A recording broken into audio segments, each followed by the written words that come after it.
Hello there, my lovely Legionnaires! Many of you have been encouraging me to make content about my original characters, and by encouraging, I mean you will not leave me alone. I've been seeing you in every one of my streams. Fine, I will do it! I've been wanting to do it more often anyway! I'm always a little worried that it's cringe or boring, but since so many of you have expressed care and interest in the funny little fictional people that I make, I figured I'd finally give it another shot. It's been a little while, and I've kind of remade this from the ground up. You'll see why later. It's one of the many fun little things I want to try in the new year. But for now, I gave you guys the opportunity to vote on who you wanted me to start with, and those of you who voted wanted me to talk about Megara Tiger, my One Piece fan character. So, without waiting, let me tell you all about her! So, something you'll learn about me if you follow me for even a singular fan art stream is that I physically do not know how to enjoy something in a totally normal way. When I get really into something, I don't just hyperfixate on it like a normal autist. I proceed to analyze it down to its fucking atoms and or make tons of OCs for it. One Piece is a combination of both. I could easily write several long video essays on it, and I have some plans and some things that I'd like to talk about, but I made Megara, in particular, as a concerted effort to start undoing the actual unironic trauma response that OC rants gave me in childhood. That's something I'd love to talk about in depth at another point, about how I think that OC rants as a whole really did a lot of damage to the community, but we're not gonna talk about that today. No, today, I'm gonna talk about Megara. I made her whatever I thought sounded cool, but seemed like would be fun. I tried not to think about how she would be judged or how she'd be looked at, because that shouldn't matter. I made her for me. I made her to have fun with a thing I enjoyed. So I did.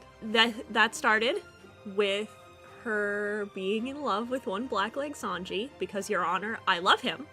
I want him to have a partner who loves him, to smooch him, so why not mine? Preemptively, I don't really have any canon ships with Sanji. I get the appeal of Zosan, but I don't really like it. It's just not for me. I don't know, I like their relationship being brotherly. I like the idea of Sanji developing, like, just healthy male friendships after spending his entire youth being tormented by his siblings. So, I don't really like that ship, so I wanted to make him an OC, just because I just didn't see a canon ship that I particularly liked. Megara is a yellowfin tuna mermaid, sorta, we'll talk about that later, originally from Fishman Island, and is the daughter of Fisher Tiger. Her mother's name is Hera. She's an Anthias Bartlett mermaid that was originally kidnapped and sold into slavery, and then was liberated by sun pirates. Fisher saved her and fell in love with her, and she with him, and then they had Megara. Meg and her mother stayed on the Sun Pirate ship until after Koala went home and her father passed, the remaining Sun Pirates deciding she wouldn't be safe there anymore, sent her back. Throughout Megara's childhood, she was raised by the Sun Pirates, which means she was basically raised by Jinbei, Arlong, and Horty. When she was brought back to the island and left behind by the family, she was heartbroken and ended up really falling in with Horty, who was the only person who had stayed. It really didn't help that they hadn't told her that Fisher was her father, because they were afraid that if people found out that he had children and a family, that they'd try and take her away as revenge, either the people he'd hurt or the Marines. So as far as she knew, the men who raised her were abandoning her because she wasn't strong enough to protect herself and her mother. With that as a singular focus, she eventually trains in Fishman Karate under Horty until her adulthood. It also helps that she got very big and very strong, even for Fishman, and because of that, Horty took advantage of her. He very much brainwashed her into believing a lot of things that aren't true, very much radicalized her, and used her as a weapon against people who very much didn't deserve it. So whenever I make OCs that interact with canon instead of just alongside it, I typically try to do something that's additive rather than just gluing my funny little guy in there. There's nothing wrong with self-inserting and having your funny little dolls kiss, but I'm a freak with an anxiety disorder who likes to take everything I do as a chance to get better as a writer, so I'm prone towards trying to integrate as opposed to just kind of taking the story over. The idea is that the more seamlessly my OC fits into the world, the more I feel like I understand the original text. And then the more I understand the original text, the more I can reverse engineer it into my own work. That may be absolutely deranged to you, but it's what I like to do in my free time to relax and de-stress, so you can, in fact, continue to call me a freak. I wanted Megara's story to add to the themes of Fishman Island as an arc, and I'm really proud of how well I managed to do that. I chose to emphasize this idea that the youth of the island are changed fundamentally by the way that they're treated. Horty using what her father stood for to warp her into hating humans completely. And that watching Jinbei bond with the Straw Hats really eroded that conditioning and taught her a completely new way to think and how to feel. It was really important to keep those themes intact to me, since Fishman Island is overall my second favorite arc of One Piece, which I understand is an incredibly hot take, and for all of you who think that, you're wrong. I just think that the themes there are so poignant and important, and I think it's really great to show that, like, oppression and things of that nature are systemic, and that you can, in fact, be affected by it and hold on to those things and understand, but still be able to move forward and change the world for the better. I think that's amazing. Another thing that I was proud of in my integration came from the stupid little idea that kept knocking on my brain and begging to be let in, and it was namely that, what if Megara was a Sea King mermaid? Now, as of where we are right now in One Piece, which I think is somewhere in the 1,000 mark, that's not a thing. Nobody said it. Nobody's implied it was possible. We don't know if Sea Kings are a totally disparate species that couldn't physically become fishmen or mermaids, but Oda also hasn't said that it's impossible, so here we are. And I did it because I thought it would be cool. And spoilers, I was right. I like this idea of being sort of a transitory state. Less a full-blown, like, transformation and more like, okay, well, it's like when Kenshin becomes Batosai, okay? Just don't, I'm a simple creature who makes things based on the things they like. I don't know what to tell you. Whatever. It's a loss of inhibition, flying into a more instinctual and emotional space, depending on how deep into it she gets. She may or may not remember. When she was little, she would have had massive tantrums, would throw things around that she physically could not have been able to lift, and caused a lot of damages on the ship. I have this image that she doesn't remember the fits, only waking up underwater with Jinbei telling her she'd taken a nap and sleepwalked off the edge of the ship. So she just believes that she sleptwalked a lot in her youth. She also got into a lot of fights as a child, started to going into a lot smaller fits where she would remember, but didn't know why she'd get so violent and aggressive. As she's gotten older, the stimulus was needed to become more extreme, partly because of her training with Horty. And he was planning on cultivating her into a proper weapon to be used when he wanted to overthrow the kingdom. I like the idea that until the reveal that Shirahoshi was Neptune, he pretended that she was Neptune. Like, he would lie and tell them that he had it, and the king would be like, no, you don't. Which I thought was really cool, but you don't really see it happen in Fishman Island at all. I picture that the place it really, like, first comes to be, like, a thing would be in Punk Hazard. Because I like the idea of her and Sanji swapping bodies, and Chopper is put in Nami's body instead. Because I like the idea that when Sanji dives into the water to save Kinemon's legs, the blood from the shark attacks makes her body react, feels her heart race, feels her get stronger, feels her get faster, but get more aggressive. So instead of, like, the swimming being the thing that traps him, it's because he finds himself, like, physically having to resist the urge to kill the sharks and almost gets trapped in that way, and then gets, like, and then blasts through. He feels her body become really overwhelmed with adrenaline and this, like, really weird desire to become very aggressive. And I think he gets a little worried to tell her, but he brings it up to Chopper, who then tells her before Dressrosa.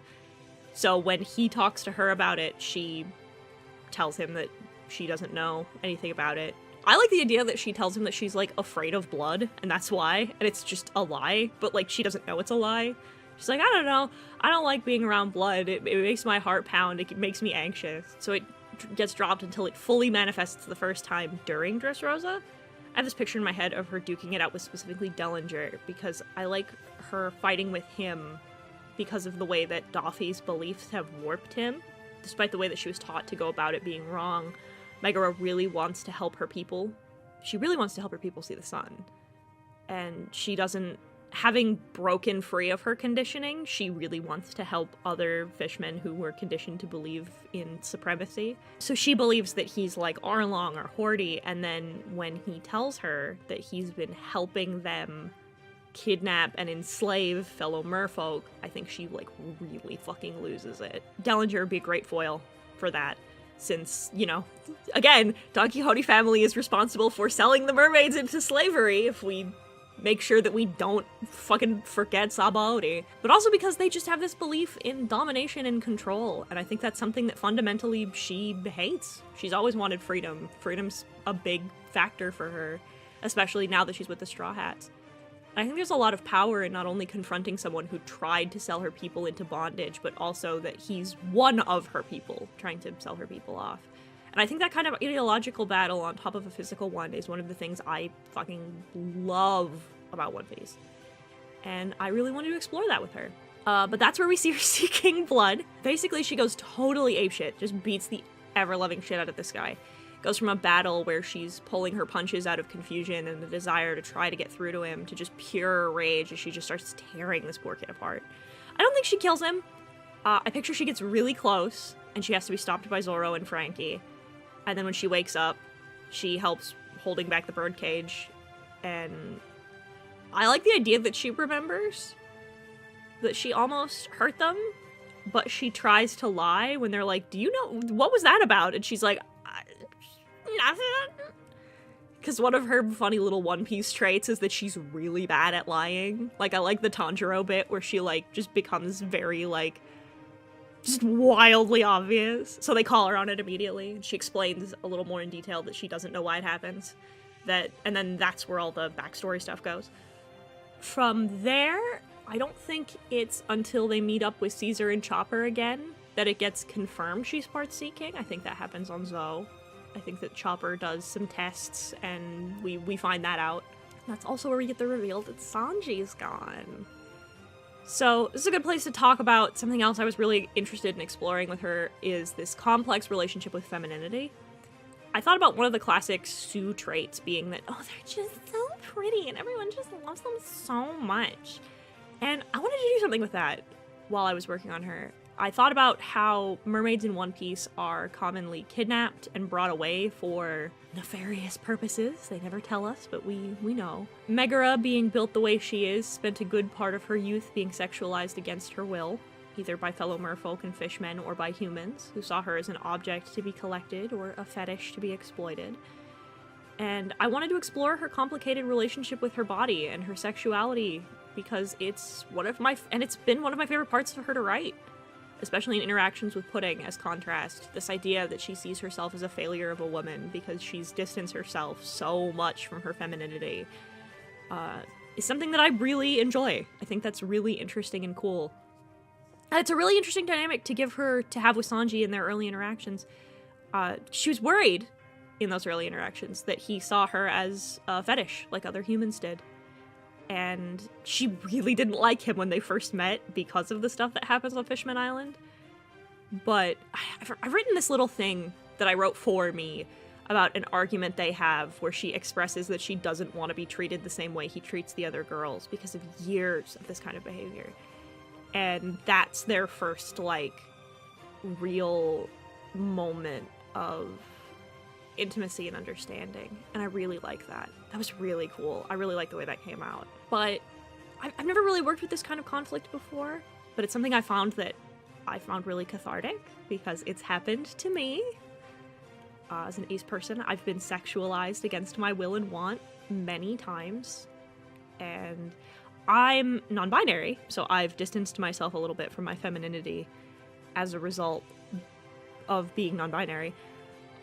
But I understand the complicated relationship that you have with your body and with sexuality when it's something that's forced upon you, not something you get to explore naturally.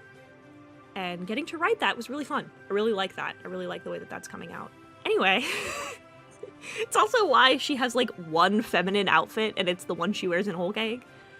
God, I have so many stupid little fanfic ideas for her, but I don't really have the time to sit down with them. And this whole scene at the wedding that's been bouncing around the inside of my bubble head, and I don't know, I don't wanna.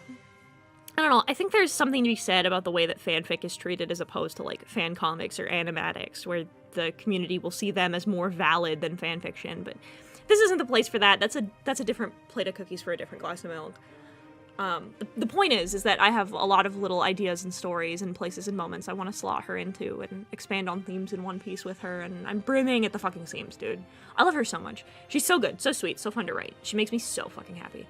Anyway, I'm skimming through plot points at this point, so I'll just keep doing that. I picture that she thinks something is up with Pudding, like, immediately, but she has a conversation with Nami where she brings up her feelings for him might be clouding her judgment in the moment. There's a fun thing we did in a private roleplay where Meg asks Pudding what kind of cigarette Sanji smokes, and Pudding gets it wrong, and that's her first clue that she's not crazy.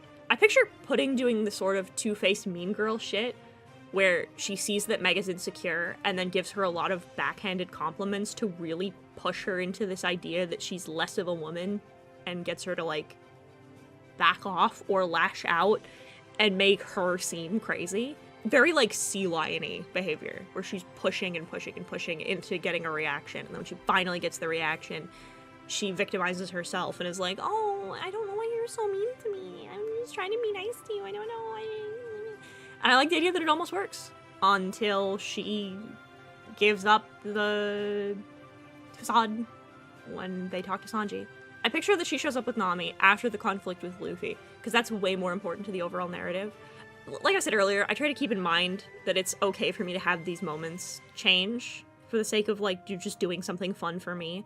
But I like to add to the narrative to try and keep things, like, relatively the same. That, and I really don't want to take away from that moment with Luffy. It's amazing. It's one of my favorite moments in One Piece, is that conversation with Luffy.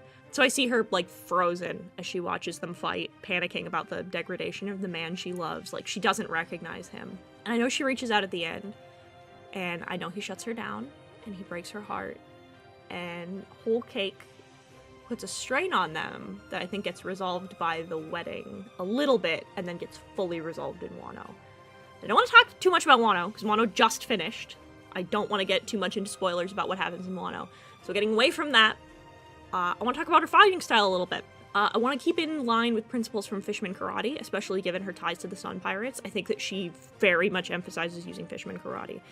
I think that one of her, like, strongest internal, like, character things once she sort of starts to come to terms with her body from there is, like, defining herself as a fighter.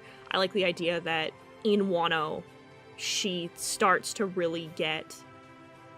develop her own style of Fishman Karate instead of just trying and failing to be Jinbei, which I really like. I like the idea that that notion of following the back of someone you admire and then catching up to them, that shit really resonates with me. Makes me cry every time. But I had this idea when I started her design that I wanted her to use an anchor as a weapon. And I kept thinking about specifically Chosokabe Motochika from Sengoku Basara and how fucking cool he was. He has this huge fucking ship anchor on the end of a staff with, like, chains wrapped around it, and it's really cool. But I didn't want it to be a staff weapon. I wanted it to be part of her fighting style, and I came up with something that I'm really particularly proud of. So she fights with these huge fish hooks on chains that are made out of sea prism stone that she scavenges from manacles on sunken marine ships. And the hooks can not only serve as melee weapons, but also for mobility and for grappling when she uses them with the chains. So she can deploy the anchor and root her in place so she hooks someone or something and she can drag it down to her. I like the idea that she got her bounty and nickname, the Anchor, from sinking marine and slave ships by hooking onto their anchors and then just pulling the whole boat down.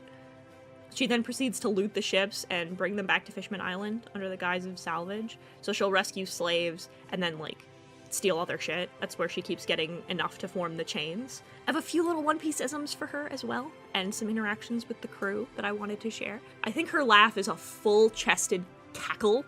I don't know how to write that out yet. I don't know the onomatopoetics of her laugh just yet. That's really important to One Piece. If you're not a One Piece fan, it's really important for her to have a special laugh. I like her funky little trait, like I mentioned earlier, is that I think she's a really bad liar. I think she totally locks up. Everyone can tell. It's really stiff. It's so clear. I think she starts training with Usopp to teach her how to be able to, but she'll get excited when she does it right, and then she'll blow it instantly. So she'll do the, like, she'll lie, and Usopp will be like, yeah, alright, that's better. And she'll be like, yeah, I told a lie! And then Usopp's like, god damn it, son of a bitch. I also think she's part of Team Moron. I think she's a little on the stupid side. I don't think she's as empty-headed as Luffy, but I think she'll go with whatever stupid bit, regardless of how dangerous, because it seems really cool. I think she talks a bit like a Yankee and uses Yakuza slang. So, like, she refers to Jinbei as Jinbei Oya, and male members as Aniki, female members as Nei-san. Sanji being the only one that she just refers to by name, which makes her crush on him, like, disgustingly clear. I'm actually a big fan of the fact that everyone on the ship knows she's in love with Sanji, except for Sanji. I think his self-esteem isn't high enough to comprehend that she really reciprocates, and her weird tsundere behavior makes the waters even murkier for him. So he doesn't know. He doesn't, like, fully understand the depths of it. Literally everyone else does. I think she babies Chopper alongside Robin. She holds him like a plushie because he's too cute. She'll pinch his cheeks and fluff his face, I think. And I think he hates it, but, like, he thinks she doesn't respect him, but she does. But she's just like, you're so cute, though. Look at your big round eyes. You precious sweet little baby. I like the image of Brooke teaching her how to sing in return for her teaching him songs that her mother sang for her and some old Fishman shanties. I think it makes her feel closer to her mom, who's a lounge singer. I think she and Nami got off on a really bad foot. When she was telling the story about Arlong, I think Meg got very defensive. She didn't believe one of the men who raised her had turned out so horrible, and that she was still being brainwashed by Horty at the time. So she really just didn't want to hear it. They got into a big fight, got broken up by Jinbei. I think they patch it up by the end of the arc, and then they become best pals ever. She takes great care of Nami. She and Robin have the peer-to-peer autism connection, I think. So she'll go diving and bring her funky little stuff that she finds and be like, Robin, what is this? And then when Robin tells her, she'll get really excited. I think she and Zoro have a lot of respect for one another. I think they spar quite frequently.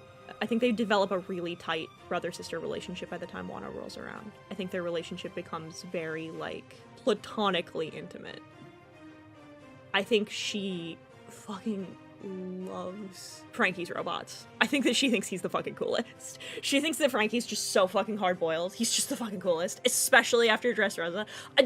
I'm so in love with the bit that she watches Frankie's fight and is like, he's so fucking hard-boiled, he's so cool, when everyone else is like, what the fuck are you talking about? This is so fucking embarrassing, what the fuck? I think she thinks Frankie's just the fucking coolest. And I think she becomes completely devoted to Luffy. She calls him Captain always. She thinks he's the fucking coolest. Thinks that he's just the funkiest little guy.